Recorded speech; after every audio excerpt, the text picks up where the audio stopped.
Hello and welcome to another episode of To Be Honest, the podcast. My name is Cara. And my name's Duck Dog Millionaire, and welcome back to another episode. Hope you've been keeping super well. I do hope that. And I hope that you missed us in this beautiful studio last week, because we certainly missed it and we didn't enjoy being back in our apartment recording. Yeah, it's actually funny because that week that happened, I was filming for my YouTube like a week in my work life, and I was like so excited. I was like, gonna come to the studio, show the studio, blah, blah, blah. And then it's like literally we're filming us back in the apartment on Cans of beans. Yeah, with the cans of beans. And I was like, interesting. But anyway. Yeah. So how has your week been since everything that's been going on? I feel like we've had a lot that's been going on lately. Like, you know, I really like the metaphor that my friend used once. That was, I'm not swimming, I'm not drowning, I'm just floating. It started off like quite intense and almost morbid. I was like, where is this going? How's your week So you're been? floating. Yeah. That's a good feeling. Yeah. Okay. How's your week been? I would say that I'm not swimming, I'm not drowning, I'm treading water at the moment. I think, is treading water better than floating? Well, I think floating gives like everything's fine and I feel great and I'm light and free. Does it? Treading water is like, I'm just trying to keep my head above the water. So that's how I feel. I don't know how you feel. Do you want to revise what you said? No, I think I feel okay with it. I'm just like cruising it's nice along, for you. trying not to like, you know, have a moment every day of my life. I love that for you. What I do have to say is that my netball career is thriving. It is. So that's good. That is because good. I feel like I had like a hot minute where I was getting super anxious that I wasn't like performing well. And at the moment, Just for something new. Yeah, just for something new, I was putting pressure on myself. But lately, I do feel like I am flourishing into the netball player I was born to be. You are. Yeah. You're doing great. Yeah. We won our social netball game for the first time since I joined the team on Monday night. Cara's been having a real moment with it because, like, ever since she joined, we haven't won a game. No, And it's been I need to preface that before I joined, and look, I do think it's like partially coincidence, partially the fact that I joined, but before I joined, I used to come and watch, and you would win most weeks. Yeah. And then I joined, and all of a sudden we didn't have a win for like 2 months. And I can't help but take it a tiny bit personally. But we won on Monday, and I was happy with We it. won on Monday. We also have to note that you haven't played netball before. No, I haven't. And as well as that, we lost arguably our best player.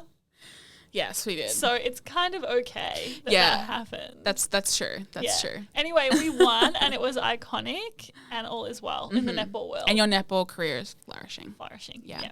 Anyway, what do you have to be honest about this week? I have to be honest about the fact that I am obsessed, like literally obsessed with watching Jubilee videos on YouTube. Oh, yeah. And like this week I've been having like this full moment. Like yesterday I simply was in bed until 11 a.m. and I couldn't get myself motivated to get out of bed and work because I was just watching these videos on repeat. If you don't know what Jubilee videos are, they're kind of like social experiment videos and they like have some really good ones like men ranking women's dating profiles, which I found fascinating. Oh, I need to watch that one because it sounds super interesting. Yeah, and then they'll like rank people on like attractiveness. They'll have like live Tinder swiping where like the people are in front of them and stuff like that. I'd be so embarrassed if someone watched me swipe on Tinder. Wait, it would be so fun. I find enjoyment in watching you swipe on Tinder because I find it interesting seeing like who you're attracted to. You know what I mean? Yeah. Like sometimes you'll swipe right and I'm like shook to the core, but then sometimes you'll swipe left and I'm like shook to the core. I'm like, he was a catch. Like, is this self-sabotage? I feel like if you don't, it probably is self-sabotage to answer your question, but I feel like if you really want to know your friend, you need to see who they swipe on Tinder. Oh, yes. Because it really reveals a lot. Anyway, does. continue with your Jubilee story. Well, basically I'm obsessed with Jubilee and that's the end of it. But if you're looking for some light entertainment and some mindless watching, I highly recommend. I do love checking those it out. videos. I haven't watched them in a while. I know there's a few different channels on YouTube that kind of do that style of thing. But like, I love watching random people like interact and like talk about like, have you seen those ones where people who have like broken up or someone who's cheated on their ex like sit down and they talk? Yes. Like, it's just I'm so nosy that I love that stuff. Like, so I good. live for it. Yeah, they do like truth or drink with like their ex partner or whatever. Yeah. And it's like so iconic. Yeah. Anyway, what do you have to be honest about this week, honey? So this week, I have to be honest about the fact that I've been thinking a little bit more about, you know, if I want to get married, what I would want to, you know, have my wedding be like. And the reason I'm saying this is because I think I've mentioned this before, I've never thought about anything like this before. But I was recently in my friend's wedding. I went to Melbourne. I was a bridesmaid. It was such a fun experience. And I was staying there and I was like, this actually kind of seems fun, like to marry someone you like. Yeah. What an interesting, fun, fresh, or even love. What an interesting, fun and fresh concept that I've never considered. So I've been thinking, I was like, what would I want to do for a wedding? Like, have you ever you've thought about your wedding, haven't you? I know everything about my wedding. Do you actually? Well, I know most things, yeah. It's so interesting to me. So you've only just thought about, like, is this like you're thinking that you might actually want to get married one day Well, now? I still am on the page of like, you know, it depends on who I meet and like I'm kind of like, I used to be completely indifferent, right? But now I think I would want to. Yeah. But it's still, I mean, I'm still not like, oh my God, I can't wait to get married. I'm not someone like that because I think I've mentioned before my parents aren't married. So growing up, like I feel like marriage wasn't like the what's it called, like the foundation, like the baseline of things, whereas like most friends I know have parents who were once married, and so I just wasn't around that. But yeah, I think I would probably want to. Good for you, honey. I mean, which just like, it's interesting. I'm like, what a concept. Yeah, no, it's good. No, I feel like I'd be stressed the fuck out though. You would be. Yes. But I found it was actually really funny the other day. I've been like, I think because I've been liking wedding posts on Instagram, like my feed has been coming up with like wedding dresses and stuff. And like I've seen a few of my friends, like friends getting married. And I've been like seeing dresses and like, oh, that looks nice. And I like screenshot it and I'm like, what in like 10 years when I meet someone? You don't know. You don't know. Well, I'm not getting married anytime soon. That's for sure. Well, what if you meet the love of your life tomorrow? Well, even then, if I get married within 2 years, please call me out on it. Wait, this kind of brings us perfectly into I was today's just thinking episode. that. I was just thinking that. It kind of leads us perfectly into the topic of what to do when you hate the person your friend is dating. I mean, hate is a strong word. Like, well, yeah. What to do when you're mildly concerned about the person your friend is dating? It's in the realm of what to do when you just aren't super thrilled and just aren't loving the situation at hand. I actually can't believe it's taken us this long to do this kind of episode because I feel like this is so present for most people. Like, I don't think I have one single friend who has never been in this situation before. I completely agree. I think this is one of the most universal issues. Yeah. And I think, I mean, obviously I haven't lived as a man, so don't have that experience, but particularly as someone in their 20s and like, you know, going through teen years, like I have had so many situations where my friends have been dating people who I'm just like, I don't know if this is like healthy or if this is someone that deserves your love or, you know, I don't know if this is just a good thing to be happening in the way that it's happening. And it's a really hard situation to navigate. Totally. And I think what you said is true. Like, there are a few different ways that this can happen. I mean, you will have your situations where your friend will like start dating someone and you're like, this person just isn't good enough for my friend, right? And I think that a lot of the time we can be hyper aware, and like I feel this as a single woman when my friends all start to get partners. If I feel any type of way about it, I try and check myself, right? And be like, of course. Is this a me problem or is this actually a them problem, right? Because it's very easy for feelings of jealousy and insecurity to come up, especially if you are someone who wants to be in a relationship and your friends are getting into relationships. Absolutely. I think that when your close friends in particular start dating or like, you know, start seeing someone, a lot of the time it can kind of hold a mirror up to yourself, especially if you're single or potentially if you're in a relationship. Like that's never happened to me where like this has happened where I'm like assessing my relationship in the eyes of someone else's new relationship. But I think it can hold a mirror up to what we want or like what we feel we're lacking or like whether we're, like jealous or we feel like we're unworthy or we're never going to have that kind of experience. And I think it can be really hard to not express that in like a negative way because I think it's incredibly valid if you're a friend or especially a close friend of someone who you're concerned for them and you're concerned for their well-being and for their relationship. But it's important before you like express anything to really figure out like how much of this is a me problem. Totally. because a lot of the time it can be. Yeah, it totally can be. And I think we have these circumstances, right, where like, yeah, maybe you think that someone that your friend is dating like isn't good enough for them. Maybe you feel like their behavior and the way that they treat your friend isn't good for them either. Maybe you feel like they have an unhealthy obsession with each other. And I think that there are like circumstances as well where you can just see people jump into things really quickly. And I think that these are a few examples of the ways that I think that as a friend, you can be concerned for other people, right? For your friend.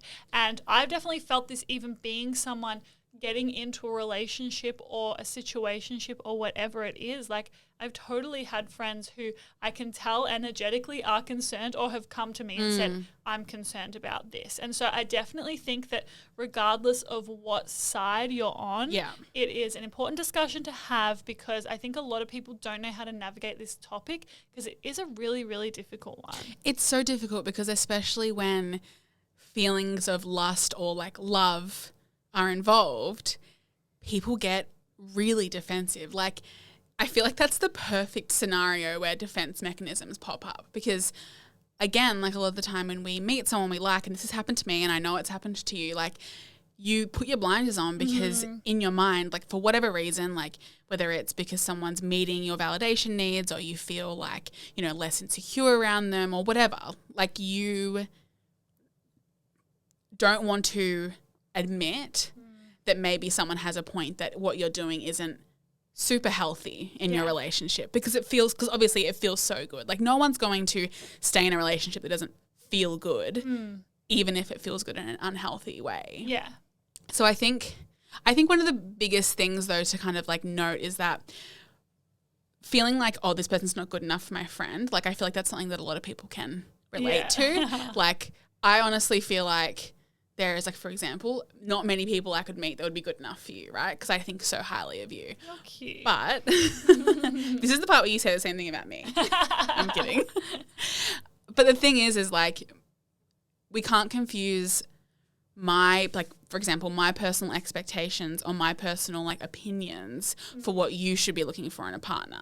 Like, that's not what we're talking about today. Like, I think what we're talking about today is more on the side of what to do when you just kind of get this uncomfortable feeling about the type of relationship your friend is in. Yeah, and I feel like a good place for us to start with this, probably, not that we've not already started, but a good place for us to start is like, when is it valid to be concerned? Like, at what point do you think like, I'm actually concerned right now and this is something that I might have to speak on? Because I think that, you know, sometimes you can get a little bit of an off vibe. Sometimes you can think your friend's behavior's changed a little bit, but it's like, at what point do you go, and obviously it's very circumstantial, but at what point do you go, oh, this is an actual issue that is going to need to be addressed? Yeah, I think the majority of the time, like obviously there are things like physical abuse and like very obvious like emotional abuse or verbal abuse. Like obviously those things are like quite blatant a lot of the time in terms of like when it's not okay. Yeah. But I think it's more common that things will kind of start to click into place over time in terms of, you know, if your friend's telling you certain things or if you're noticing certain behaviors and stuff like that. So I think, like you said, it's circumstantial, and it also, you know, might be something you like might get a kind of an uncomfortable feeling at first, but, you know, you're like, oh, no one's perfect, like that kind of thing. And then over time you might start to realize, oh, that and this is just purely examples, like they're fighting a lot, or there's a lot of jealousy, or like, you know, they're controlling things that they do, or like things that they wear, or they're stopping them from seeing friends, like that kind of thing. And I think when you notice a behavior change in your friend, like whether that be them changing their schedule a lot to like suit the person that they're seeing, like really not prioritizing their own time and their own self-care, because I feel like personally, like that's the biggest sign that there is like almost like an unhealthy kind of like attachment going on, is like this lack of need for alone time. And I understand that not everyone needs as much alone time as each other, but I think that when I have been in relationships in the past, I'll speak from personal experience of looking back on relationships and knowing that there was an unhealthy dynamic going on. It was very much so like I prioritized spending time with that person and being available for that person rather than having time for myself and being on my own time. Yeah. I think that there is no healthy relationship where some sense of independence and alone time and quality time with yourself, not only with yourself but with your friends and other loved ones, but predominantly time alone. I think that is absolutely key to a healthy relationship. Like it's not, I can't think of a single healthy relationship that wouldn't exist in a way where spending time alone feels good or at least, you know, necessary. Yeah. And I think a lot of people do, like, especially when, like, you first start dating someone, like, you're in the lust phase and, like, it's so easy to, like, spend your whole, every waking moment thinking about them and, like, wanting to be with them. And I think there is a degree of normalcy to that. Totally. And I don't think that that's necessarily a huge red flag, like, personally, but I think it's about the factors, like, outside of that, if that makes sense. Yeah. Like, if your friend is, like, you know, spending a lot of time with their partner, their new partner, or the person they're seeing, and they're refusing to make time for you, or you can notice that they're refusing to make time for themselves in any meaningful way, and they're not taking care of themselves, I think that's when I personally would start to get worried. Because I think that kind of points to prioritizing this person above everything else with no exceptions. Yeah. I think that it's so true that it is such a circumstantial thing, and, like, I don't think we can sit here and tell you, like, if this happens, it means that this is. Did you just spill water down your shirt? That is such a you thing to do. We're just going to continue rolling. Okay. Keep going. It is so circumstantial, right? Because it's like, we can't sit here and say, if this person does this, it means they're in an unhealthy relationship. If they do this, then their partner isn't treating them right. Like, we are not in the position to say that. But I think what we can do is give our advice on how to talk to someone when you are concerned. And, like, I personally have been on both sides of this situation in the past, and I definitely can see both sides. And so I think it's a good conversation to have. And how to support someone, because obviously it goes without saying that if you're caring enough about someone's relationship or someone's experience in their relationship, it's because you love them, like whether they're your family member or they're just a really close friend, like you care about them. So I think while it's an incredibly touchy subject, like it's important to talk about, because I think there's a lot of, I do think it's like quite taboo a lot of the time to bring this up with friends. Yeah. And I think we can kind of both agree right now that it's important to bring it up in a very non-judgmental way and to do it in a way that's very empathetic and also, like, not controlling, I guess. Totally. I think that a lot of the time the best way to approach most conflict is with compassion, because the thing is that everyone is going to have their own version of events. Even if Cara and I have the exact same experience in a conversation, we will come away from it having had a different conversation. You know what I mean? Like, there is reality, and then there is everyone's opinion, and I would almost guarantee that everyone's opinion is never going to exactly match reality. Especially when, like, you aren't living this person's experience. Yes. Like, your loved one who's in this relationship that you want to talk to them about, like, it goes without saying that you aren't feeling the feelings they're feeling. Oh, yeah. So it's going to be hard because you're never going to see it the way that they see it. Totally. Because that's the point of loving someone, is that you feel things that, like, most people just won't be able to feel in that exact way. Yeah. So how to talk to a friend and let them know that you're concerned? Well, I think, like I said, approaching with compassion is a great way to start, and really creating a healthy, open space to have that conversation. You know, whether it be saying to your friend, like, can we hang out on this day at this time, and, like, know that you're going to bring it up in a safe setting where both of you are going to feel good, I think is a really good place to start, and ensuring that you're being open and honest, but not coming across in a way that is attacking or accusing, because I think that first of all, the person is likely going to be defensive regardless, but if you're coming across in a way that's like attacking and accusing, it's going to make them even more defensive and therefore less open to what you're saying. Yeah, I completely agree. And I think that there's also a space for kind of leading with questions towards them, like asking them how they're feeling, kind of like what their relationship is currently like, if they've had any, you know, anxious moments or anything like that, because obviously getting into a new relationship can be quite anxiety inducing a lot of the time. And I think asking them questions and giving them a space to tell you how they're feeling, like even if they're saying, oh my God, like everything's so amazing, like I'm so in love with them and stuff like that, it will give you a space to kind of see where they're at and then bring up things in a way that makes them feel heard while also showing that you have concerns and that you care. Yeah, absolutely. I think one of the hardest things for me in the past when I've had a really close friend get into a new relationship is kind of the distance that can come up. And I think that it's very natural when people get into relationships for them to obviously prioritize their time differently. And I don't think that that is a problem. No. But obviously it can be an upsetting feeling when you may feel distant or like you're not as much of a priority anymore. And it can be something to adjust to. So I guess like how do we deal with this as the friend who has the friend who gets a new partner? You know what I mean?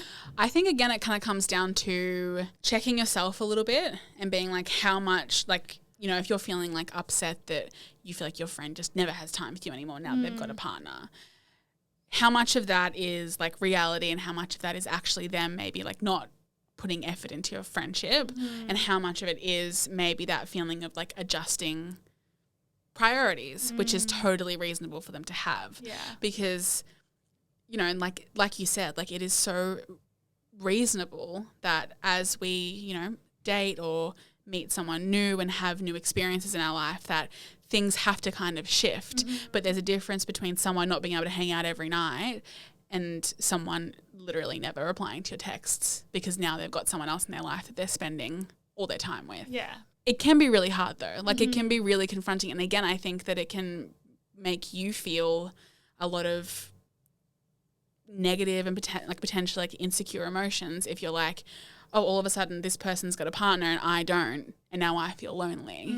Like I think that's a very natural kind of feeling that could come up over time. And I think, I don't know if this is like a bit left of field, but I think that it's important with relationships and with friendships to never like put all of your eggs in one basket, because like I speak from experience in the fact that I had like a best friend who I spent all of my spare time with and I didn't prioritize other friendships in my life at all. And then she got a boyfriend and I was left feeling isolated and alone. But the problem is that I was only relying on her to be filling up my cup the entire time. Yeah. So if you're relying on one person, whether that be someone you're platonic or romantic with, but if you're relying on one person to fill up your cup and give you all of their happiness and make you feel alive in some way, like at the end of the day, I don't think you can rely on one individual person to give you all of that. Well, that's like codependency, isn't it? Like whether it's like a friendship or a relationship, it's literally it's literally like, you know, depending on someone to give you everything, and no one person can give you everything. No. So yeah, maybe. And like, I think it's totally like possible that people like maybe like your friend getting a partner might make you be like, oh, like I actually don't have a lot of other people who I can turn to that I feel super comfortable and close with and that I have a lot of shared interests with. So maybe that can be a catalyst for you to say, like, obviously I'm going to still be friends with this person, but I'm going to try and find like other things that really fulfill me, because it can be a reminder that you need more than just one person, one relationship to feel satisfied and happy and fulfilled in life. Yeah.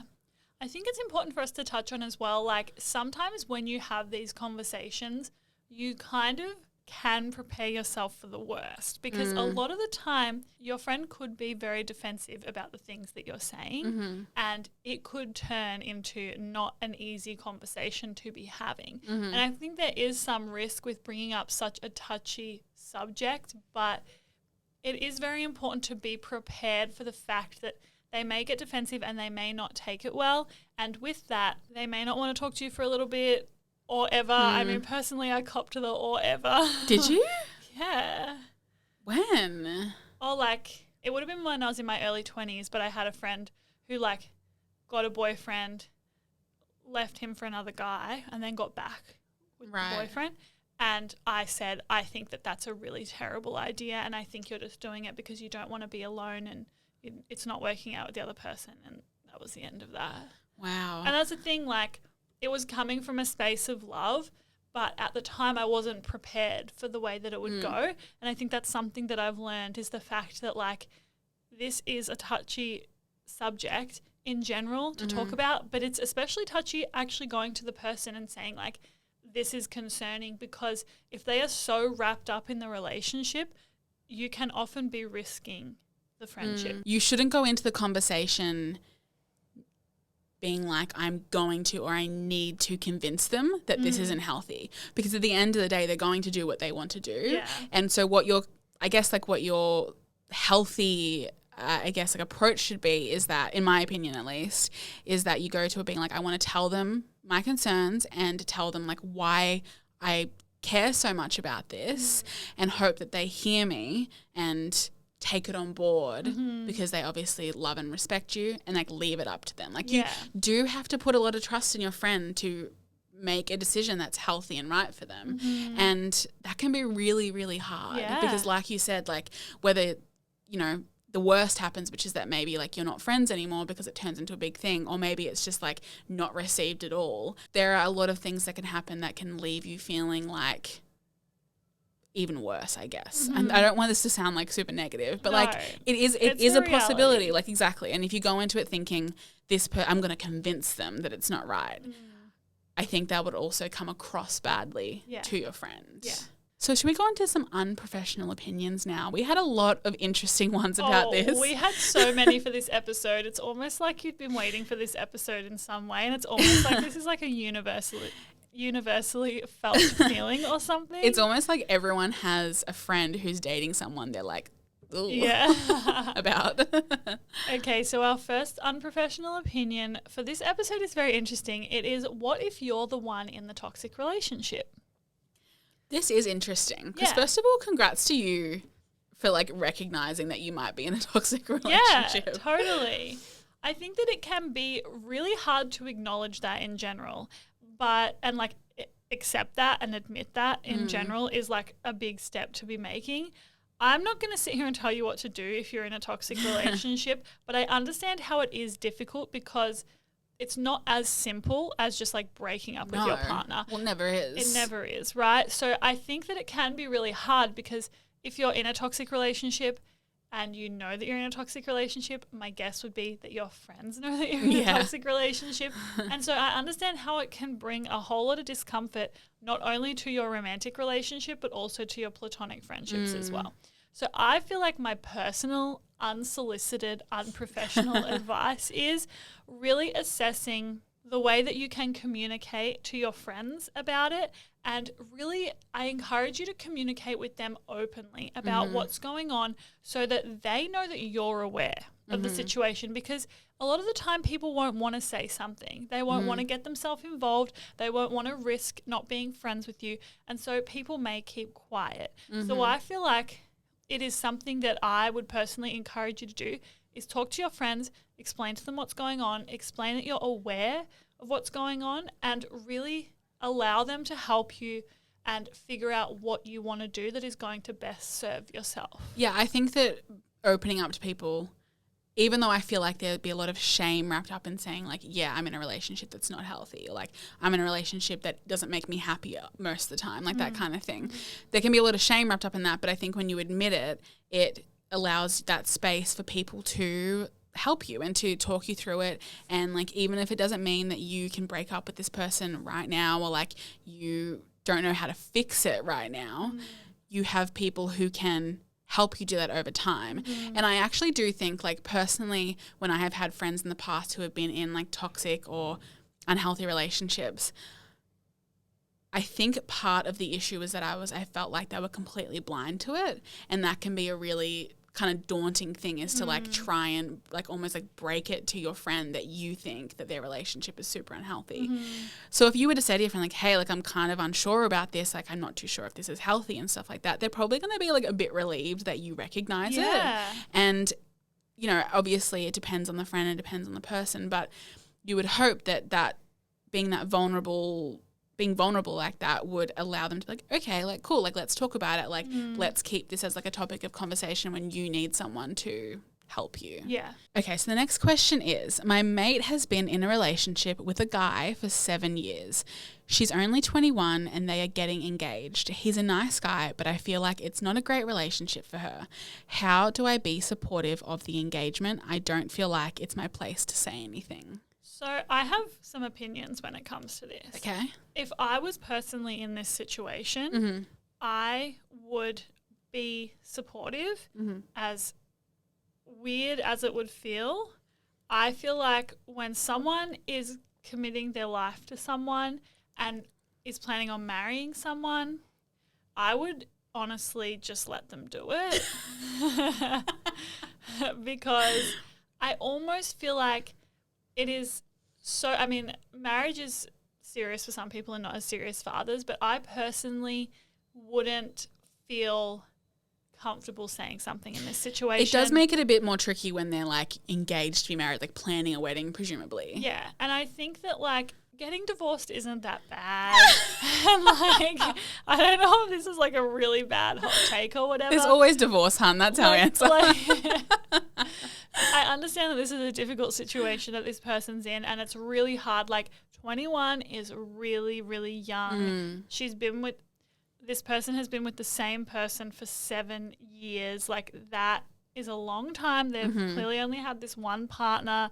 A lot changes in your 20s, so I understand that it is quite, confronting and there would be some worry. I just personally think when it gets to this point, if he's a nice guy and he's treating her well and there aren't any huge red flags, I personally would trust my friend's judgment on this and be there for them if she figures out that he's not the one for her. I'm kind of on the same page as you because this question kind of doesn't give me the energy of like, I know it's an unhealthy relationship. Yeah. Like I've seen that it's unhealthy in the way they communicate or the way like he treats her, or the way she treats him, like that kind of thing.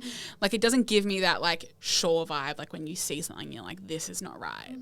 So I'm kind of like, is it a bad relationship, or is it maybe just like a relationship that you personally wouldn't enjoy? Because like I'm guessing this person's been with them for like since I was 14 or 15, and obviously that's incredibly young. And personally, like I can't envision having been with someone for that long and then getting married at 21 because I am not the same person I was at 15 or 18 or 21. No. But some people do that. Like we literally just had 2 friends up here on the coast who got married and they met when they were 16 and they are like crazy in love with each other. Yeah. And they're great. They're a great couple. Like it can work for a lot of people. Yeah. So I think it's really important to, again, like realize like how much of it is like objectively an issue, and how much of it might just be that you're like, oh, like they don't seem like they have fun together, because who knows what happens behind closed doors.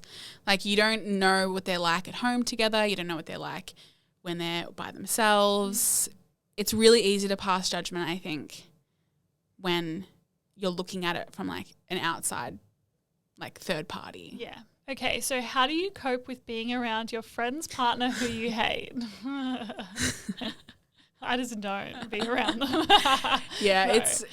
It's really I feel like we've all experienced this in some way. Everyone has been there and you're like trying so hard to be like engaging with someone and you're like, I literally just cannot be around this person right now. Because it can be exhausting to like put in effort and energy when like you just simply don't like the company of the person your friend's dating, especially like if you're in like group settings and you feel like, it's polite to invite them, like if that's like something that is frequently done with like within your friend group, it can be really hard. Like I've personally been in this situation and it's, you don't want to be rude, but it can also be really hard to like enjoy being around them. Yeah, totally. So what do you do, or how do you cope with that? Like it depends if like being inauthentic is your thing. Like personally, I'm quite a people pleaser, so I would just like suck it up and go with the flow and just be around them because I know it would make my friend happy. So that's what I would do. Yeah, I think personally I would just be civil, or I have just been like civil and like, polite and like taken the fun where I can get it. Like if, there are moments where this person actually is fun to be around, I'd take it, but I wouldn't kind of go any deeper, if that makes sense. Yeah. Like, I don't think that, again, like if you don't like your partner and they're not particularly like, it's just that they're not your type of person. That's nothing about your partner and your friend and their relationship. Yeah. It's about you. Yeah. So while you don't have to love them, I think it is the mature thing to just be polite, invite them, just do it, get it over with, bitch about them later if you really have to. That's my mature opinion. Yeah, I understand. Okay, so the next question is, my friend cheated on their partner and now they're back together. I love them both, but I can't support it. Like, people have very strong feelings about, like, if I were to be cheated on, or like if I would never cheat on someone, or like some people, obviously, a lot of people obviously have cheated, like that kind of thing. So I think it can be really confronting to have someone who's close to you have done something like that, and even to see them continue to be in a relationship. Yeah. But obviously this is something that would be a deal breaker for you, and that's totally fine. And obviously your friend's the one who's done it, so that's quite a difficult thing to navigate. I think once again I am going to plead the fifth? Is that the phrase? Well, plead the fifth is like, I think... Have no opinion. Yeah. Okay, I'm not pleading the fifth. Because you have an opinion. Because I have an opinion. Are you going to say devil's advocate? Is that what you're trying to say? Maybe. Okay. I think what I personally would do in this situation is similar to what I would do with old mate who's engaged. And I would just not say anything. I would just let them sort it out. Like, if it's not a super toxic relationship, if I don't feel like my friend or their partner is in harm's way, if I don't feel like my friend is treating me differently, I would honestly just take a back seat. Yeah. But that's just me, and I'm a people pleaser. Well, again, like, it's, if they can sort out their relationship and they can forgive one another and, they can have a healthy, happy life together, like, power to them. Like, that's something that, like, I don't think I would be a big enough person to do that after being cheated on. Let me tell you that. So if this couple can do it, good on them. That's all I can say. Again, like what you just said, if they're in a healthy relationship doing it, great. Mm-hmm. I personally also don't think, like, and again, it does make it harder if, like, your friend's the one that cheated. Like, it's a bit like, it's funny because I feel like most of us would say that if, like, our friend got cheated on and then went back to we'd be like, do not do that. No. That's an awful idea. Yeah. But it's the other way around in this situation. So it's a bit like, it's like, what whose side are we on? Do you say to your friend's partner, fuck no, get away from her. But yeah, like, I don't really have an answer to this, I don't think. Like, no. I think it's just, I don't really, I think if there's a reason why you can't support it that goes back into, like, their well-being and, like, their, like, general, like, how healthy their relationship is and stuff like that, and how happy your friend will be, that's a different thing. But if it's just a matter of they cheated and now they're back together and that's not cool, like, I'm kind of like, let them do their thing. They'll sort it out eventually, even if it crashes and burns. Yeah. Anyway. Which it probably will. You said it. Okay, so age difference. My 21-year-old friend is seeing a 40-year-old. Here's the thing.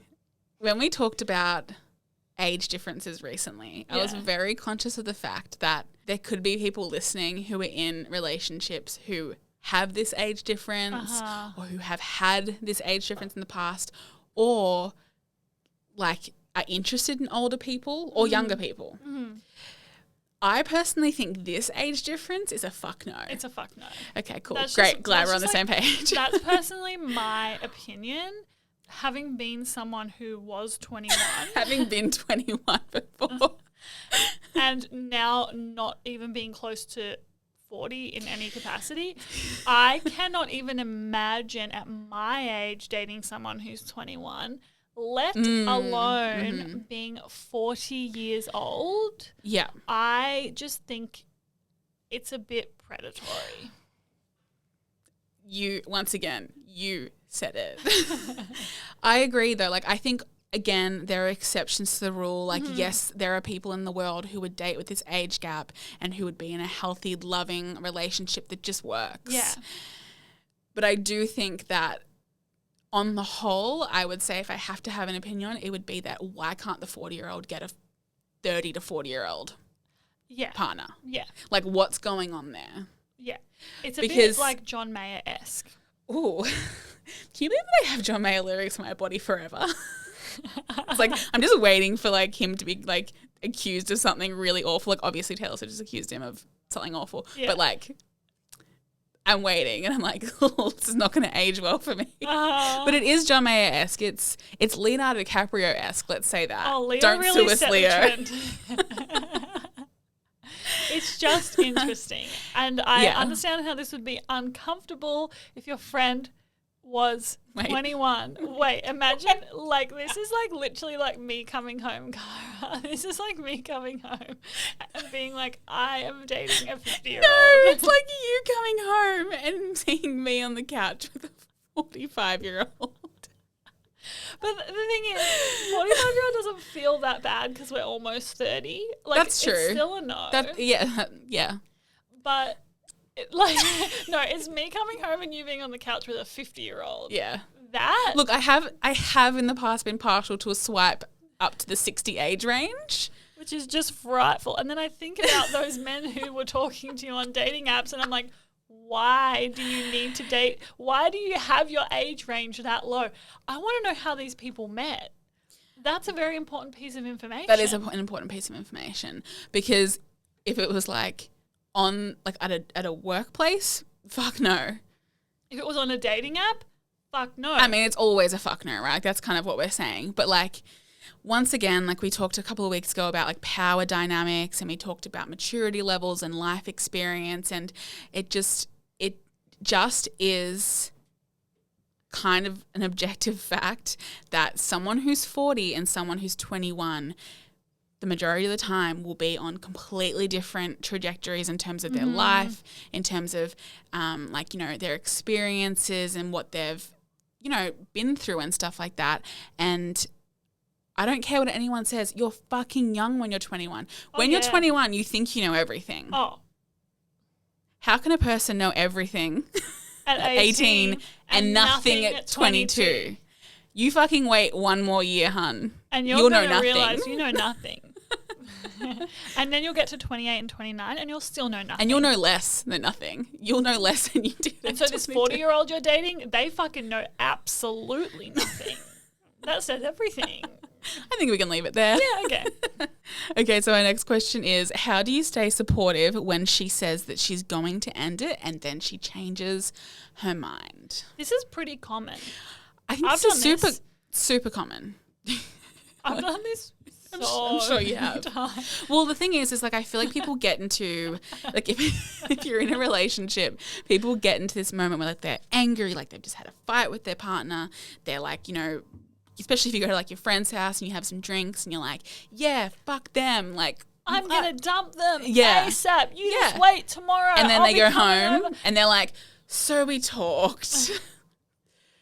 Not going to break up just yet. And it's like, so I put all that emotional energy into what now? But again, like it's all, I'm not trying to sound like, I feel like we're doing a lot of defending the person in the toxic relationship in this episode, but it's worth defending. Oh, absolutely. Because I feel like when it comes to breaking up or realizing that you're in an unhealthy or an unhappy relationship or a relationship that's not sustainable, you do have to do it in your own time in a way, because it's like anything. You can be told break up with them, but if you don't feel it, if you don't feel like you're ready for them, to break up with them, if you don't feel like you're at a point where you truly believe that you're better off without them, like what use is breaking up with them going to do? And I think that that's a hard thing to accept as the friend, but I think it's a really important part to remember in terms of having compassion, having empathy, and having an understanding of where your friend is coming from, where they are saying, I'm breaking up with them 1 minute, and then, they go home and realize they can't do it. Because there's always a reason they're there, right? And the thing is that when you're the friend, you often hear the negative parts of your friend's relationship. And when they're with you, they're going to be feeling empowered. They're going to be feeling great. Like they can do life without their partner. But as soon as they're back with their partner and they're not with you and they're not around all their friends who make them feel great, those feelings of dependency on their partner are going to come up. Yes. And those feelings of I can't live without this person are going to come up. Yeah. And no matter what you say or what you do, you are having a life experience and your friend is having a life experience and they're the one who has to end their relationship. They're the one who has to deal with all of the shit that comes with ending a relationship, whether that be not seeing their partner's friends anymore, or family, or potentially having to move out, or, you know, split assets, whatever it is a lot more complicated than just dump them. Absolutely. And I think that it's very easy as the friend to think if you break up with them, you're losing someone who speaks to you like this, treats you badly, does this, does that. You see all the negative parts and you think you're making a great move. But what you don't see as the friend is all the great aspects of the relationship that they also will be losing. And that goes for the most toxic relationship ever, and also, you know, one that just simply isn't working. Yeah. Because, again, people always have reasons why they stay. In the most frightful situations, there is a reason why they're staying. So it's important to realize that, like, they have to make peace with that in their own way in order to actually make the decision to move on. Okay, and our final question for today's episode is, this may sound rude, but how do I get them to stop telling me about it? It's been 2 years. She asks for advice and never listens. I feel emotionally drained. I've been in this exact situation before. Have you? Yes. One of my best friends, when we were younger, she was in a very, very, very frightful relationship from like high school beyond, and it progressively got worse. And because we're best friends, like, she would tell me about it, and it got to a point, like, obviously I was like giving her like my support and my love and telling her like when I thought that it wasn't good enough. And it got to a point where I actually had to say to her, like, I love you so much and I'm here for you, but it's actually really upsetting me to hear you go through such turmoil all the time and to have you just continue being there. Like, it's not that I think that like you're doing anything wrong for staying. Like, obviously, like, again, you understand why some people stay. Yeah. But it's just that there comes a point where sometimes you do have to take care of yourself, and you do have to say, like, it's putting me in distress to hear you to hear you tell me how much it's hurting you all the time. Yeah. Look, I think you're going to have to say it with me, doll. 1, 2, 3, communicate. Look, I think at the end of the day, it is a difficult conversation to have, but it's really important to not to be all woohoo, but really protect your energy. Protect your energy. Protect it, guys. It's your most valuable asset. It actually kind of is, though. Like, I'm not taking the piss with that. No, I'm not either. Like, this is just my, like, inherent shame about being vulnerable. Wait, I have something else to say. Yeah. Life's what you make it. So let's make it hot. Energetic. Oh. Anyway. So basically my point is that it is really important to prioritize yourself. Like, at the end of the day, obviously you really care about your friend. You've been there for them for 2 whole years through this experience. And at some point you really have to communicate with them, like, this relationship is now affecting me negatively. I don't want this to affect our relationship moving forward. So I think it's best if it's something that we try not to discuss as much as we have been. Yeah. I'm emotionally drained, etc. Yeah, I don't think, first of all, I think that it needs to be said that you're not being selfish or anything like that for needing to say this. Like, I think it's so fair enough. But I also think it doesn't have to be black and white. It doesn't have to be like, never speak to me about this person again, or I'll continue hearing about it every day. Like, you can say, like, you know, if you really need help with something, I'm here for you, but like, I just want to let you know that every time we talk about it, I do feel whatever you're feeling. Yeah. And hopefully that will kind of just maybe make them feel a little bit like, think a bit more about when they're talking about it, what they're saying and how it's affecting you. And then hopefully you can get a bit of space from it. Yeah. And I think that's a beautiful way to end the episode. I think it is too, darling. As always, thank you so much for being here and listening to the pod. We really appreciate it so very much. If you haven't already subscribed to us on YouTube, what in the world are you doing? Go in and look at those description notes right now and click on the YouTube link and chuck us a subscribe. Oh, would ya? Also, if you didn't know, we have merch now. Oh, do we? It's funny. It's a card game. It's called Honesty Hour. You can get it at tbhthepodcast.com. You can. You can. We ship internationally. great for us. Yes. And it's super fun. Yes. We actually had an episode about it last week, so you Yeah. should go check that one out if you haven't already. Yes. You can find us on Instagram individually. You can find my beautiful co-host, who is spectacular, unbelievable, incredible. You can find her on Instagram at Cara Aridi. You can find me on Instagram at Amanda Dux. And you can find the pod on Instagram at tbh.pod. As always, we love a 5-star review if you're in the mood to leave one. And yeah, we just appreciate you being here and listening, and look forward to being in your ears next Friday morning. We'll speak to you then, guys. Okay, bye. Stay hot.